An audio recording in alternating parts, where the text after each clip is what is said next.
Today we're talking all about coolers for camping, and specifically I'm going to share some of my tips and tricks for keeping your cooler nice and organized and also keeping it cold for as long as possible. My first tip is to buy a good quality cooler. We use the Yeti Tundra, but it doesn't have to be a Yeti. Some of the qualities that you want to look for in your cooler are a nice hard-sided cooler with a thick insulation, which Yeti's kind of known for that, and then a nice seal. So again, this lid is so securely on here. There is no cool escaping at all from this lid.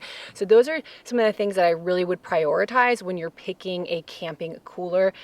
I don't think the cooler is an area that you want to skimp. I think out of all of the camping gear, especially if you love to cook like I do when you're at camp, investing in a good cooler that's going to last you a really long time is, I think, really worth it. We have a 50-liter cooler. This is a nice size for us for a few-day trip for a few people. If your cooler is too big, then you're going to have too much air, which we'll talk about later in the video, so that's no good. And if your cooler is too small, then you might not be able to fit enough ice in there, right? So it's kind of this fine balance of being able to fit your food and also all of the ice that's needed. They actually don't make this size anymore. This closest size is a 45, but this has been a really good size for us. My next tip is to pre-chill your cooler. So now we're at home packing, getting ready for a camping trip.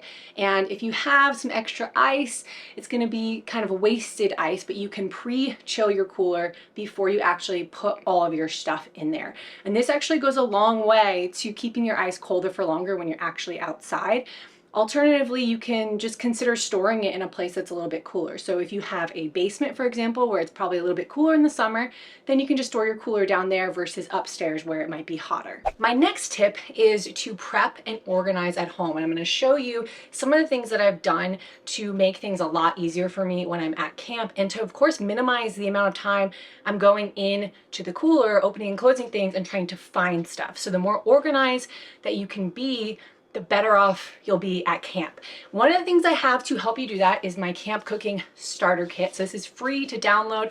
I will put the link in the description below if you don't have it yet. But in this kit, there's some recipes to get you started. There's a meal planning guide and this little sheet here, which I use when I am planning and packing my meals. I love to cook at camp. Cooking and baking, it's one of my greatest joys. And so I have kind of a lot of stuff here for a few days, but I am testing some new recipes and photographing some things. And this is just one of the ways that I like to stay organized. And I have different days here, and I write down what I'm going to eat for breakfast, lunch, and dinner. And then I have a shopping and packing list here. So I write all this out, and then I have this by my side as I'm organizing and packing my food into the cooler. So first and foremost, you want to try to make sure everything that can be cold or frozen is cold or frozen. Because of course, if you put a bunch of room temperature stuff in there, then you're going to waste some of that energy cooling all that stuff down. So I'm bringing some coconut water, for example, and I've had these in the fridge so that they're nice and cold just going into the cooler. Some of the other stuff that I've done to prep at home, you can see I have some veggies here. This is broccoli. I'm making a couple meals that use broccoli, so I have a lot that I've just rinsed and chopped. It's ready to go in these little stasher bags. Stasher bags are another thing I love. You can see I used them a lot here because they're just really durable. They have a pretty good seal and they take up a lot less space than Tupperware, so a bigger, bulkier Tupperware. I try to avoid using that, and instead I love using these stasher bags just to keep things organized but not take up a lot of space. Some of the other stuff that I've done here is some cheese snacks. Again, these are just in a little bag so that they're not scattered all over my cooler and I'm wasting time with the cooler open trying to find a little cheese snack. Same with these protein bars. They're just in a bag, really easy to find. Some of the other stuff I did was this gelato container. This is not gelato. This is actually sour cream. And I've transferred some sour cream into this smaller container because I don't need to take the whole big thing. In fact, I will show you.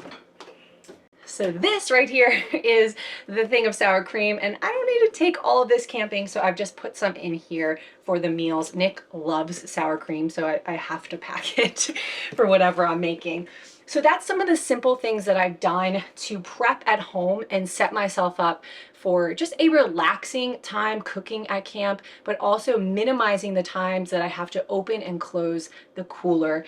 And then when you actually go to pack all this stuff, think about, okay, what stuff am I not going to need for a few days? So for example, I have some protein that's going to go in a meal from like 2 nights from now. So I can put that sort of closer to the bottom because I just don't need it. And then keep some of the snacks and things that I'm going to want throughout the day tomorrow up top. So now when I am packing, like I said, I have my little check sheet here, and I'm going to put all this and check things off as I go so I don't forget anything and I stay nice and organized. So again, if you want a copy of my camp cooking starter kit, that link will be in the description below.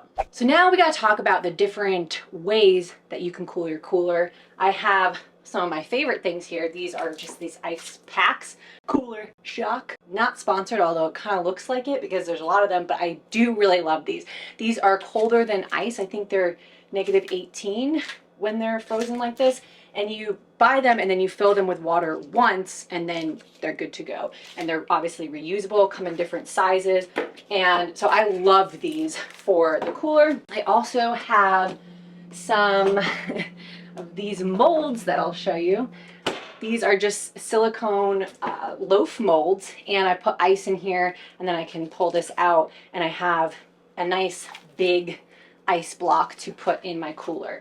So that's another thing that I've made. I also have a really big ice block just in an old container in here. I'll get this too. Might as well show you this. This takes up a lot of room in the cooler. So there's a lot of options here. And then of course you have just regular old ice cubes. There's sort of pros and cons, and the general rule of thumb is you want twice as much ice to food. So for example, if you have 1/3 of your cooler full of food, then you want 2/3 of it full of ice. And the best method to really cool the cooler is probably a combination of these things, because you want to try to minimize air.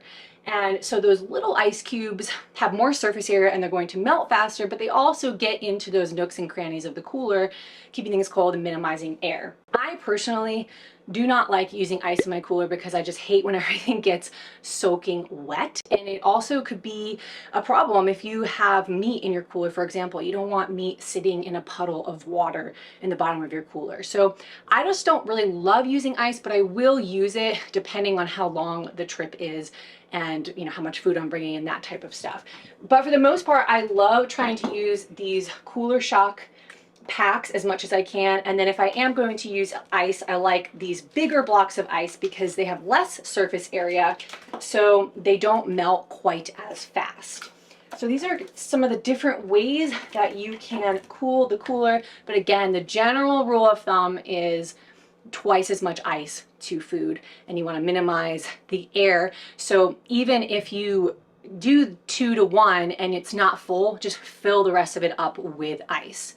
So you'd rather have more ice and no air. My next tip is to minimize the amount of time that you are opening and closing the cooler. Again, this is fairly obvious, but when you open the cooler, you're letting all that cold air out, warm air in, and then that warm air needs to be cooled. So your ice is just not going to last as long.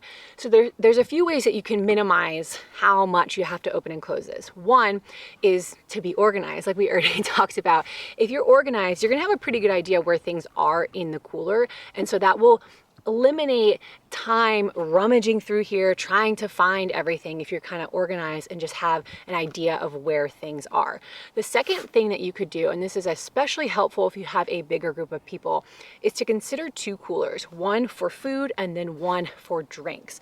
Because if you're hanging out around camp, likely the cooler is going to be opened and closed so many times because people are going in and out to get drinks, whether that's soda or coconut water or beer or whatever it is. If you keep all of those drinks separate, then you can keep your ice lasting a lot longer with the food, and then you really only have to replenish ice in the drink cooler if needed. So that's a big tip, especially helpful again if you have a big group of campers.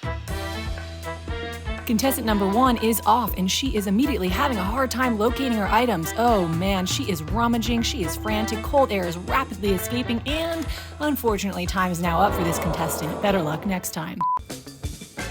Contestant number 2 is off, and wow, just like that, she is done. That might be a record, folks. Got my coconut water.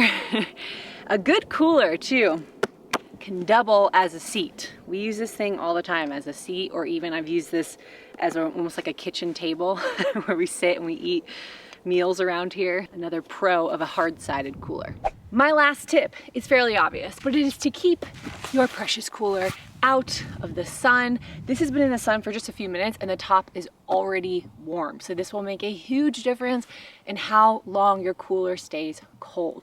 Keep in mind that the sun is going to move throughout the day, so you're likely going to have to move your cooler a few times throughout the day to keep in the shade, which is what we are about to do right now. There you have it. Those are my top tips for keeping your cooler organized and keeping it cold when you're out camping. If you like this video, check out this video next. I have so many more camping tips and food ideas on this channel, and I will see you in that one.